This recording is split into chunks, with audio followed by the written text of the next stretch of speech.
Assalamualaikum warahmatullahi wabarakatuh. Perkenalkan, nama saya Ermawati, NIM J1A11974, Prodi Teknologi Hasil Pertanian, Fakultas Teknologi Pertanian, Universitas Jambi. Di sini saya akan menjelaskan tentang dua materi, yaitu penggunaan teknologi dalam memajukan peradaban dalam pandangan Islam, dua konsep akhlak dan adab dan pengaruhnya terhadap peradaban manusia. Baiklah, kita mulai materi yang pertama, yaitu penggunaan teknologi dalam memajukan peradaban dalam pandangan Islam. Islam merupakan agama yang sangat memperhatikan segala aspek kehidupan. Segalanya telah diatur sesuai dengan perintah dari Allah Subhanahu wa Ta'ala. Cakupan aspek yang diatur itu dimulai dari bangun tidur sampai kita tidur lagi. Itu diatur agar kita bisa menjalani kehidupan dengan teratur, baik, dan bermanfaat. Aspek yang cukup diperhatikan dalam Islam adalah pengetahuan atau ilmu yang bermanfaat. Menuntut ilmu itu hukumnya wajib, seperti yang telah diterangkan dalam hadis Rasulullah. Menuntut ilmu wajib atas setiap muslim, baik muslimin maupun muslimah. Hadis riwayat Ibnu Majah. Ilmu juga berkaitan dengan perkembangan teknologi. Sampai sekarang, perkembangan ilmu pengetahuan dan teknologi atau iptek telah berkembang pesat. Kemajuan iptek itu sendiri didominasi kuat oleh peradaban orang Barat. Sedangkan negara-negara yang mayoritas penduduknya beragama Islam sebagian besar merupakan negara berkembang. Sebagai umat yang mewarisi ajaran ketuhanan dan pernah mengalami kejayaan di bidang iptek pada zaman dahulu, ini merupakan suatu kenyataan yang cukup memprihatinkan. Di samping adanya manfaat dari perkembangan iptek itu sendiri, iptek ternyata juga memberikan dampak buruk kepada para penggunanya, seperti pengaksesan situs porno di internet, perjudian, dan kecurangan. Disinilah peran agama Islam untuk meluruskannya. Ilmu pengetahuan atau sains adalah pengetahuan tentang gejala alam yang diperoleh melalui proses yang disebut metode ilmiah. Sedangkan teknologi adalah pengetahuan dan keterampilan yang merupakan penerapan ilmu pengetahuan dalam kehidupan manusia sehari-hari. Perkembangan iptek adalah hasil dari segala langkah dan pemikiran untuk memperluas, memperdalam, dan mengembangkan iptek. Peran Islam dalam pengembangan iptek adalah bahwa syariah Islam harus dijadikan standar pemanfaatan iptek. Ketentuan halal huruf haram atau hukum-hukum syariah Islam wajib dijadikan tolak ukur dan pemanfaatan iptek. Bagaimanapun bentuknya, iptek yang boleh dimanfaatkan adalah yang telah dihalalkan oleh syariah Islam, sedangkan iptek yang tidak boleh dimanfaatkan adalah yang telah diharamkan oleh syariah Islam.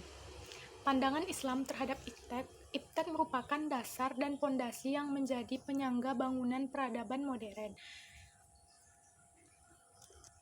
Masa depan suatu bangsa akan banyak ditentukan oleh tingkat penguasaan bangsa itu terhadap iptek. Suatu masyarakat atau bangsa tidak akan memiliki keunggulan dan kemampuan daya saing yang tinggi bila ia tidak mengambil dan mengembangkan iptek. Bisa dimengerti bila setiap bangsa di muka bumi sekarang ini berlomba-lomba serta bersaing secara ketat dalam penguasaan dan pengembangan iptek, dan diakui bahwa iptek di satu sisi telah memberikan berkah dan anugerah yang luar biasa bagi kehidupan umat manusia, namun di satu sisi memberikan dampak buruk atau petaka yang pada gilirannya mengancam nilai-nilai kemanusiaan. Kemajuan dalam bidang iptek telah menimbulkan perubahan segala macam dengan begitu cepat.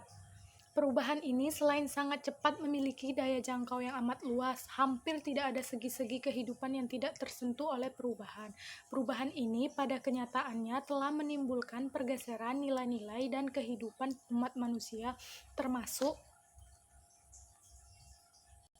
di dalamnya nilai agama, moral, kemanusiaan. Di Eropa, umat manusia sejak abad pertengahan timbul konflik antara ilmu pengetahuan atau sains dan ilmu agama. Dalam konflik ini, sains keluar sebagai pemenang, dan sejak saat itu sains melepaskan diri dari kontrol dan pengaruh agama serta membangun wilayahnya sendiri secara otonom dalam perkembangan lebih lanjut. Keterkaitan iptek dengan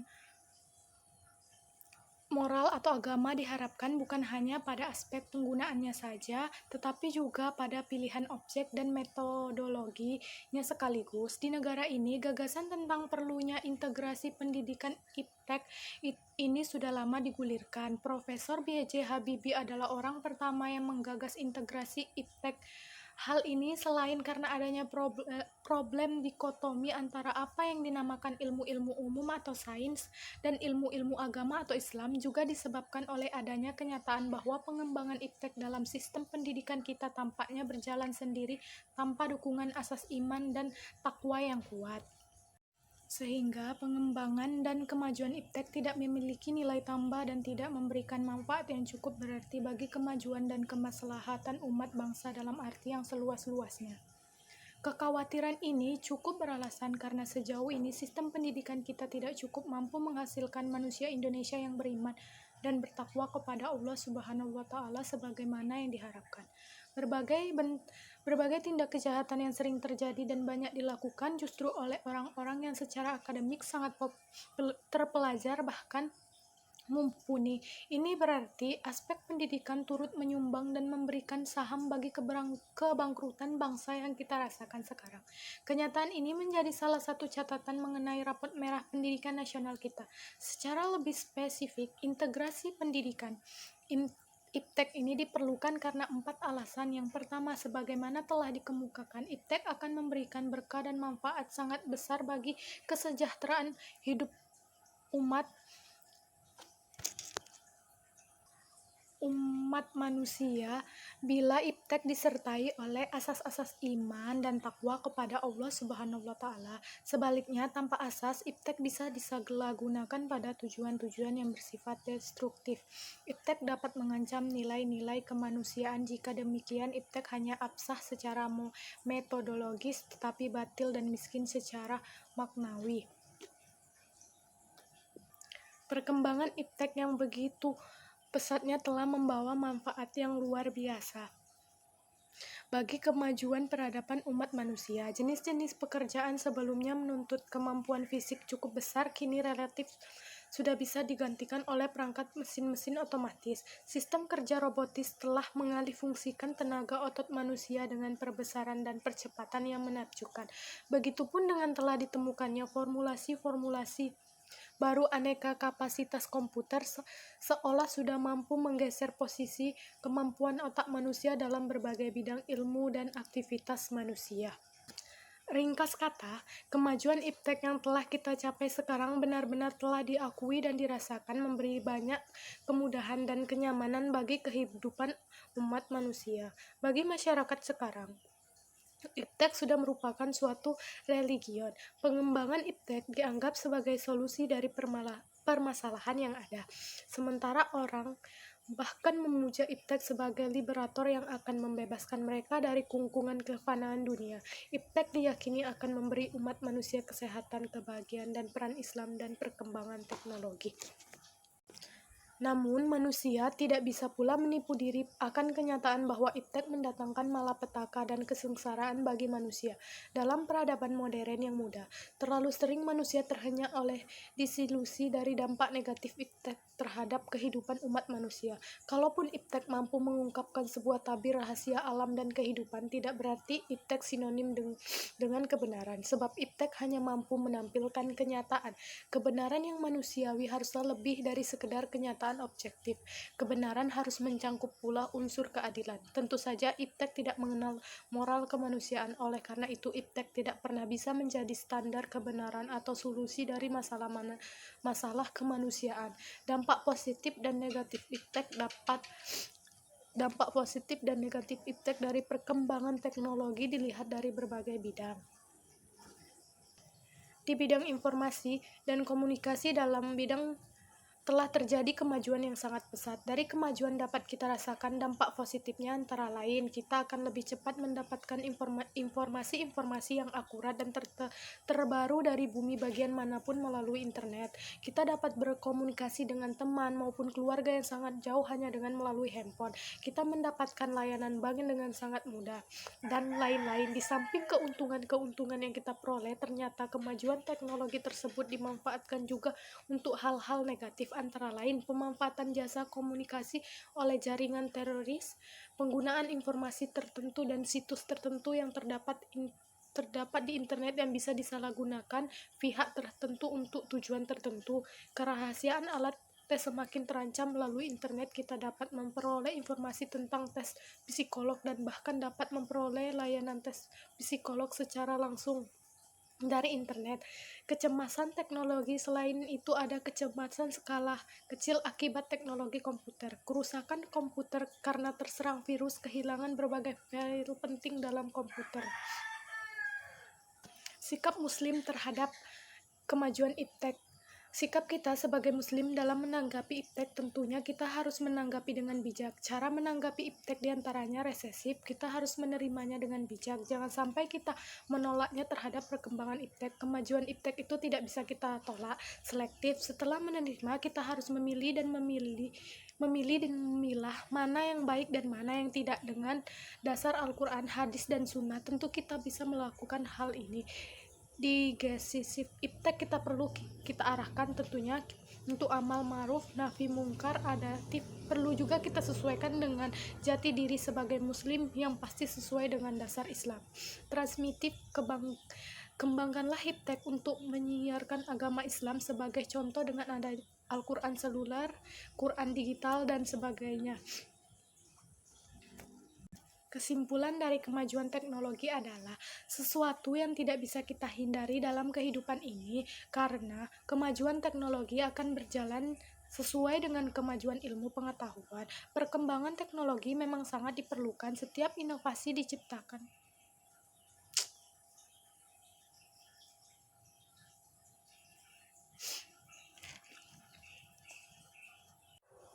inovasi diciptakan untuk memberikan manfaat positif bagi kehidupan manusia, memberikan banyak kemudahan, serta sebagai cara baru dalam melakukan aktivitas manusia. Khusus di bidang teknologi, masyarakat sudah menikmati banyak manfaat yang dibawa oleh inovasi-inovasi yang telah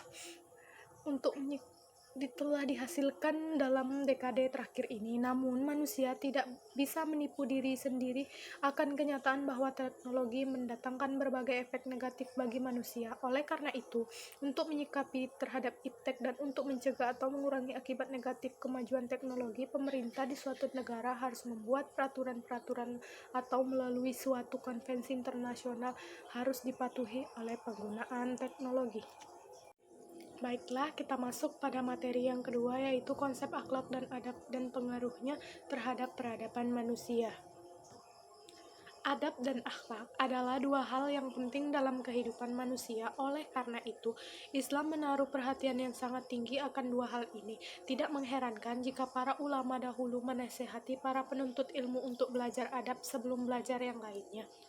Seseorang muslim hendaknya selalu menjaga adab dan menghiasi dirinya dengan akhlak yang mulia dalam berinteraksi dengan siapapun. Akhlak yang mulia menjadi tolak ukur kebaikan seseorang. Rasulullah bersabda yang artinya, sesungguhnya di antara yang terbaik dari kalian adalah yang paling mulia akhlaknya. Hadis riwayat Bukhari. Memperbaiki akhlak manusia adalah satu misi utama diutusnya Nabi Muhammad. Rasulullah Shallallahu Alaihi Wasallam bersabda, sesungguhnya saya diutus untuk menyempurnakan akhlak-akhlak yang mulia. Hadis riwayat Ahmad. Akhlak yang baik menjadi salah satu penyebab utama masuk surga. Saat ditanya tentang amalan yang paling banyak menyebabkan masuk surga, Rasulullah Shallallahu Alaihi Wasallam menjawab, ketakwaan pada Allah dan akhlak yang baik. Hadis riwayat Tirmizi. Sebagai seorang muslim, kita harus berusaha selalu menjaga adab atau etika diri. Secara umum, kalau dilihat dari objek, maka adab seorang muslim dapat dibagi menjadi 4. Adab kepada Allah, adab kepada Rasul, adab kepada diri sendiri, dan adab terhadap makhluk lainnya. Yang pertama, adab terhadap Sang Khalik. Adab yang paling utama untuk kita jaga adalah adab kepada Khalik, yaitu Allah yang telah menciptakan dan mengatur alam semesta. Sungguh aneh jika seorang menjaga adab dengan sesama makhluk tapi tidak peduli dengan adabnya terhadap Zat yang telah menciptakan dirinya. Di antara adab kepada Allah adalah beribadah kepadanya dan mensyukuri nikmatnya. Kedua, adab terhadap Rasulnya. Nabi Muhammad diutus sebagai rasul yang terakhir dan sebagai rahmat bagi seluruh alam. Allah mengutus beliau untuk mengajarkan petunjuk bagi manusia agar bahagia dunia akhirat. Allah juga mewajibkan manusia untuk mencintai dan mentaati beliau, maka sudah selayaknya kita beradab pada beliau sallallahu alaihi wasallam. Allah juga mengajarkan beberapa adab terhadap beliau sebagaimana surat Al-Hujurat ayat 1 sampai 4. Di antara bentuk adab terhadap beliau adalah mencintai dan menaati perintahnya. Allah berfirman, "Hai orang-orang yang beriman, taatilah Allah dan taatilah Rasul dan janganlah kamu merusak amal-amalanmu." Quran Surat Muhammad ayat 33. 3. Adab terhadap diri sendiri. Salah satu kunci utama mencapai kebahagiaan dunia dan akhirat adalah dengan beradab terhadap diri sendiri, yaitu dengan mensucikan jiwa dan memperbaiki kekurangan yang ada. Allah berfirman yang artinya, "Sesungguhnya beruntunglah orang yang mensucikan jiwa itu dan sesungguhnya merugilah orang yang mengotorinya." Quran Surat Asy-Syams ayat 9 sampai 10. Di antara cara untuk memperbaiki diri adalah dengan taubat, musrakabah atau merasa diawasi Allah, dan musahabah introspeksi diri dan mujahadah bersungguh-sungguh. Yang terakhir, adab terhadap makhluk yang lain. Seorang muslim hendaknya menjaga adab dengan semua orang, terutama terhadap orang-orang terdekat, mulai dari orang tua, anak, pasangan, suami atau istri, saudara, kerabat, dan tetangga. Setelah itu hendaknya berusaha menjaga adab terhadap sesama muslim secara umum. Di antara adab terhadap sesama muslim adalah dengan menunaikan hak-haknya sebagai disebutkan dalam hadis. Hak muslim atas muslim lainnya ada 6. Beliau ditanya, "Apa itu ya Rasul?" Beliau menjawab, "Jika engkau menjumpai maka ucapkan salam, jika engkau mengundangmu maka penuhi, jika minta nasihat maka nasihati, jika dia bersin dan mengucapkan alhamdulillah maka jawab yarhakumullah, jika dia sakit maka jenguklah, dan jika dia meninggal maka ikuti pengurusan jenazahnya." Hadis riwayat Muslim.